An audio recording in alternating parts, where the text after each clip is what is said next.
खरोखर लोकशाहीमध्ये घोडा बाजार टाळण्याकरता आपल्या घटनेमध्ये काही महत्वाचे बदल करण्यात आले होते.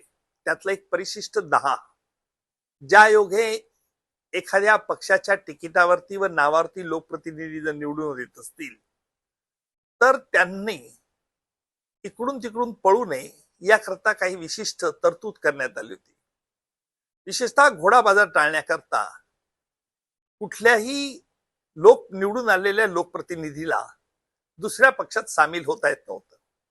परंतु याला अपवाद म्हणजे जर 2/3 पेक्षा जास्त निवडून आलेले प्रतिनिधी एका दुसऱ्या राजकीय पक्षात जर सामील होत असतील तर तो अपात्रता होत नाही. म्हणजेच 10व्या परिशिष्टाचा उद्देश पूर्णपणे सफल होत नाही.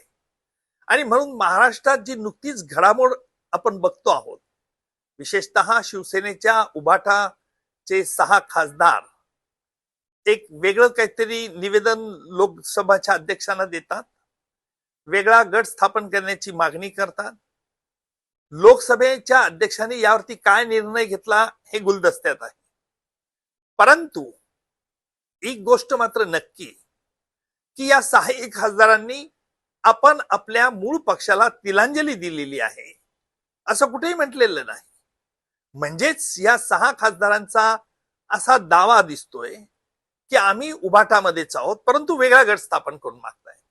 आता वेगळा गट स्थापन करून मागतायत, मग एकूण उभाटाचे जे 9 खासदार आलेले आहेत, निवडून आलेले आहेत तिकिटावरती, त्यातील 6 खासदार एका बाजूला, 3 खासदार उभाटा एका बाजूला, मग यांच्यातील व्हीप कोणाचा लागू होईल?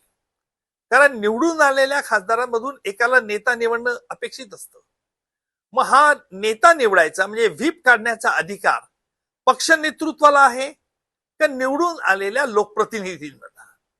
आतापर्यंत मला यावरती कुठेही स्पष्ट कायद्याचा विद्यार्थी म्हणून कुठेही निर्णय बघायला मिळाला नाही. परंतु साधारणतः जर पक्ष नेतृत्वाकडे अधिकार असेल तर मग लोकप्रतिनिधींनी नेता निवडायचा नाही का, हा एक प्रश्न आहे. आणि म्हणून ह्या 6 खासदारांनी लोकसभेच्या अध्यक्षांना काय मागणी केलेली आहे? त्यांनी नेता निवडण्याची मागणी करून नसे निवडलेला आहे का?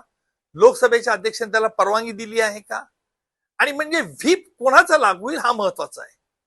यामध्ये कायद्याच्या 10व्या परिशिष्टामध्ये एक अशी तरतूद आहे की जर पक्षाच्या व्हीपच्या आदेशाविरुद्ध कोणी वागत असेल तर त्या पक्षाला त्यांच्या निवडून आलेल्या उमेदवाराला त्याची अपात्रता जाहीर करता येते आणि तशी मागणी करता येते.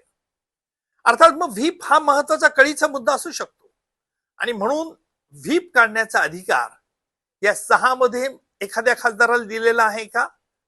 मागणी केली आहे का? लोकसभेच्या अध्यक्षाला परवानगी दिली आहे का? हे महत्वाचे अभ्यासातील.